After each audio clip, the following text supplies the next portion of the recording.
Defender was a really good map. I really enjoyed Defender. Biolab, awesome map.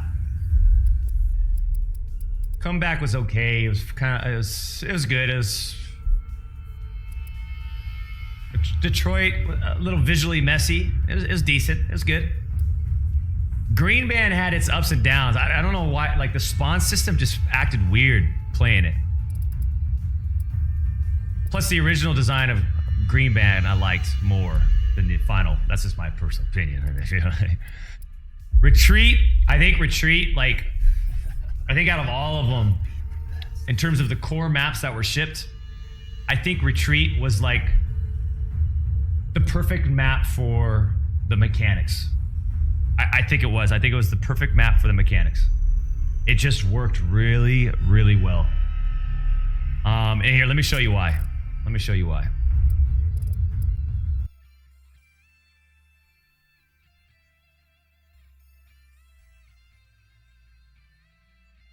I mean, I see you guys saying like, oh, I didn't really like Retreat too much. Well, I mean, I think the metrics of Retreat were fantastic.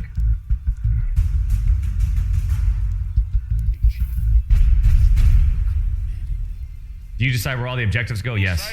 We design the game modes as well.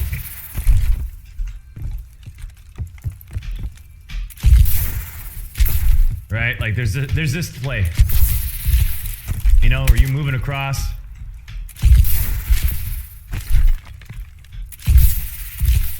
It was like more of a simplistic approach. Like here's the big elements that you jump on in the map.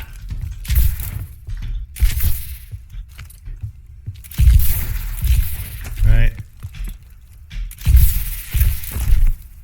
And it's very like simple. Hard on PC. I feel like I have more control of the mechanics.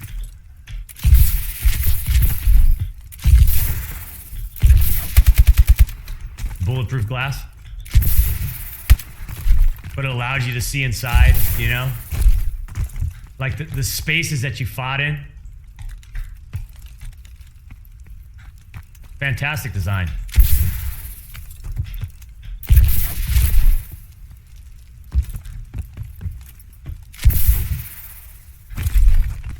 Fantastic.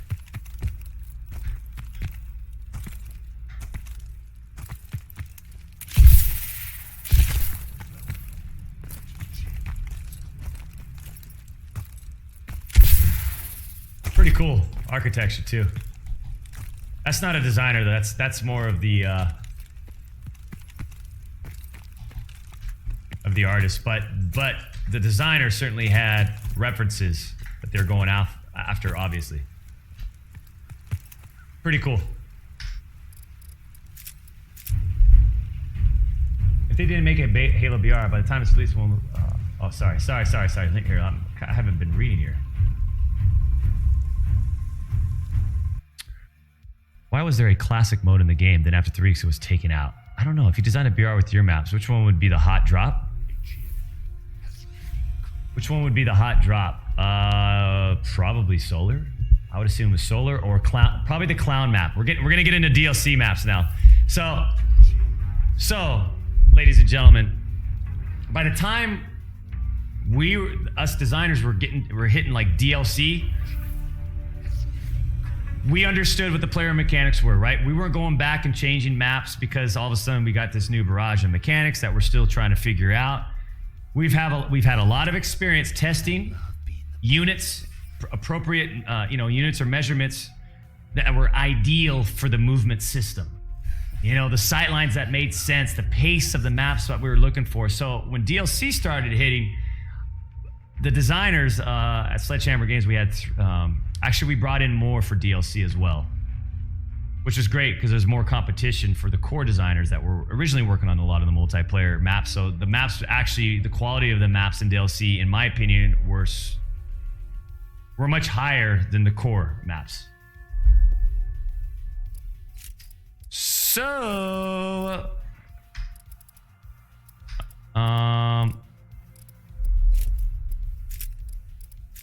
let's take a look. Drift. Drift, man. I forgot about Drift. Drift had an interesting design cycle. I don't know what you even call it. Man, Drift went through a lot. It went through a lot. But anyways, it wound up in a good position, I think, for the shipment of the game, and it played really, really, really well. Sideshow, let's go into this one, baby. This is another map that I created. This is DLC. Oh man, I don't know which DLC this was. Maybe 2, maybe 3? Free for all. Not 100%. What about Greg Reisdorf? He was kind of a chubby cheek kid, right? You know, there was a lot going on, man. I think, he was probably managing a lot of different stuff that not a lot of people were aware of. So I'm sure he was feeling the pressure.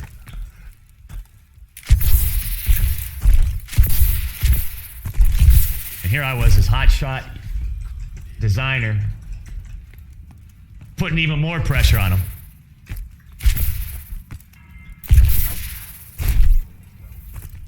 But I'm a changed man. I'm a changed man. Anyways, this is the clown map. This was a specific request by the CEO of Activision. I guess he like heard of this motel in the middle of the desert that was like kind of like this. It was all about clowns, and he thought the fiction was fantastic. So word got out. It got through to our studio, to the heads of our studio, who then trickled that to, you know, our creative director and lead designers, and basically, hey, we're looking for a clown map. And so they threw me on the map that the CEO of Activision wanted for the game, right? And so my first iteration was completely different than this map. I had 2 iterations before this one. Like 2 completely different designs before this one. And by the time we got to this third design, like I was just like, you know, I was like, what do you want? What do you want? You know what I mean? So it was definitely some interesting times at that particular moment, man.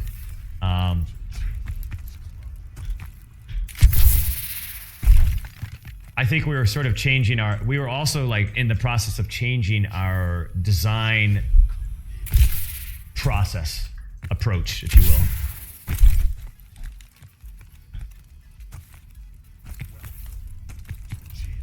But the map turned out fantastic, right? Once I got it to like this, the third iteration. So the third iteration also. So obviously they have a dynamic event.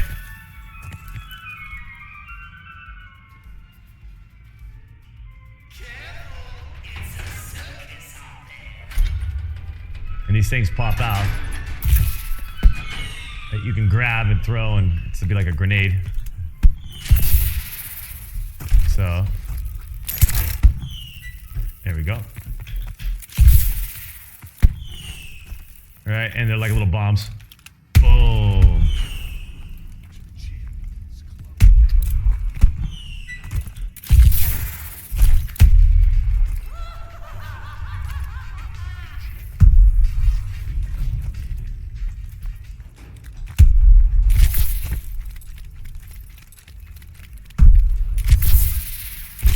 It's crazy, like I'm looking at this design, it's just so obviously this is like the intention was to go for like a Nuketown feel again, right? Like this kind of like a big open map, respawn, you're right into the action all the time.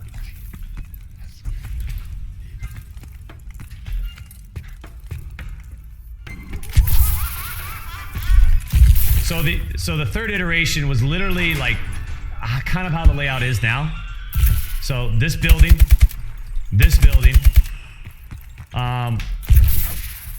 This truck, I don't think was there. So I think it was more open in the middle. And then I think I had more of this building right here. And then this area was completely different. And then eventually it led to this type of design, you know? I'm trying to think what else I could talk about with this map.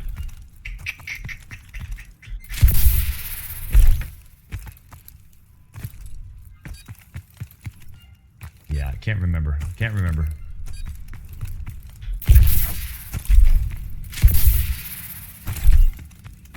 This is actually this area. This is where I was like, what the hell could this little spawn pocket be? You know, so they decided to go with the fiction of like the mine, so people could spawn right here.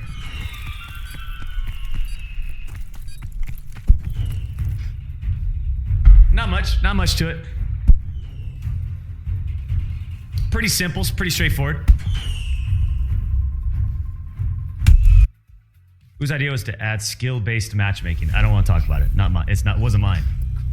I don't know anything about like the system stuff at that point. Bonus maps.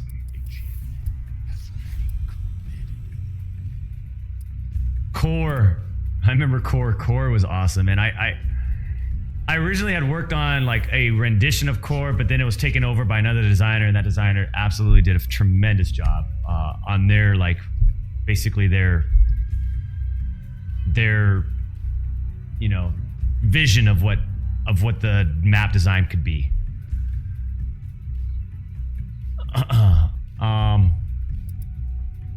Site 244, that's another one I did. Let's take a look. So in my opinion, so Site 244 was when it really started clicking in for me. I feel like Site 244 would have, like, competitively would have played really well Capture the Flag. Free for all.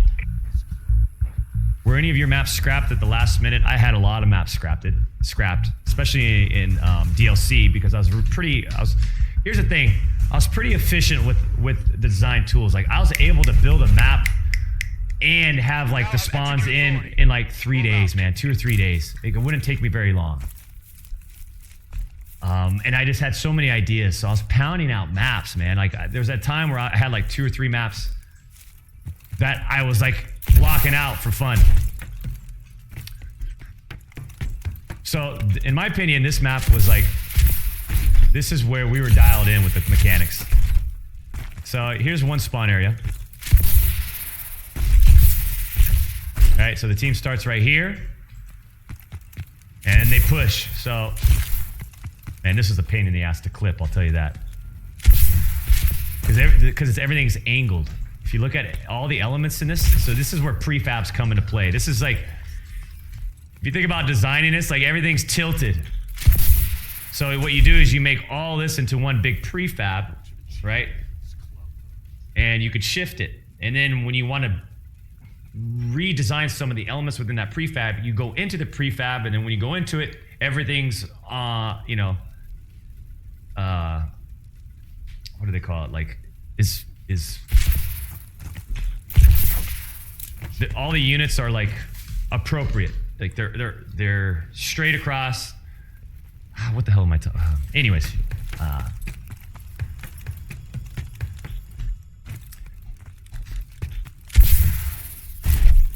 this is Site 244. It's basically some sort of crashed vessel, the fiction.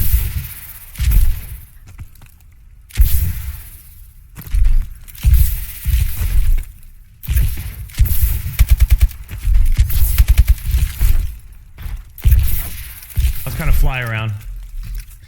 Very basic 3-lane. It may look pretty complex.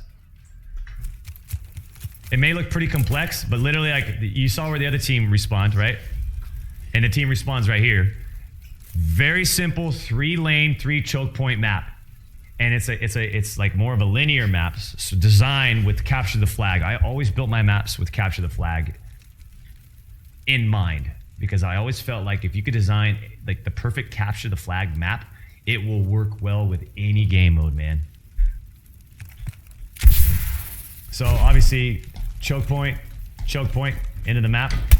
Middle lane, lane's over there. This lane, so we'll go down the middle lane. So the middle lane was, you know, right, cut through here, you get a little cut to the, so here's a choke point to the middle.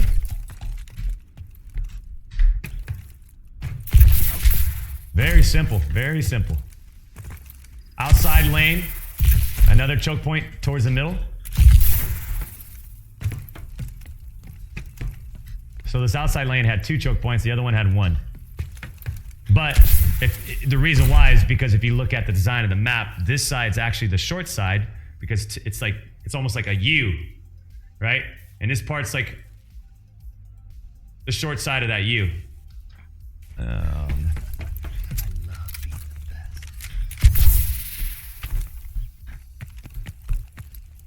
So, middle lane, push through, inside of the ship. Now you're outside, now you're looking at the other spawn area. Right? And there's like this, a lot of this stuff happening. You know, with vertical. The spacing of these jumps. You know, like going from right here and, you know, jumping across. So to go from one lane to the other lane, just like that fast. So I skipped this middle lane, now I'm in the third lane.